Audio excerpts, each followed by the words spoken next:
Okay, so today's topic of conversation is, do dogs really need carbohydrates as part of the diet? Let me get straight to the point on this one and tell you the answer is no. Neither the American Association of Food Control Officials, the National Research Council, or indeed the European pet food industry have a requirement for carbohydrates in the diet of dogs. The key point here is to understand that dogs need to maintain blood glucose within a normal range, but this doesn't mean they need to consume carbohydrates. So when dogs consume a diet high in fat and protein but with no carbohydrates, they use non-carbohydrate, or the fancy word gluconeogenic pathways, to not only maintain blood glucose but to also stop any spikes typically seen in carbohydrate-dense foods. Amino acids which come from protein, more specifically alanine, glycine and serine, result in blood glucose being generated after first being broken down by certain enzymes in the dog's liver. Now, another way in which glucose is made without carbohydrates involves something called the Cori cycle. In this process, lactate, which is produced as the body turns food into energy, collects in the muscle cells of the dogs and is taken up again by the liver.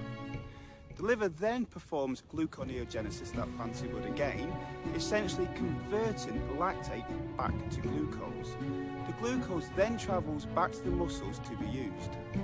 The final way we want to focus on how a dog makes glucose from non-carbohydrate sources involves a type of fat called triglycerides, which is found in both the diet of the dog and also the body composition of the animal. So when triglycerides are broken down, the result is the release of fatty acids in glycerol. We shall discuss fatty acids in a future presentation. However, regarding glycerol, its contribution to glucose production, which occurs in the liver, is directly correlated to being released from the fatty acids I mentioned. Now, looking at my own research, I found that when dogs were strictly fed a high-fat and protein-based diet for 28 days, blood glucose concentrations were normal. In addition, last year I completed approximately 2,000 miles of training with my dogs, consuming a diet with essentially no more than 1% of energy derived from dietary carbohydrates. I regularly measured my dogs' blood glucose levels with all values within the normal range.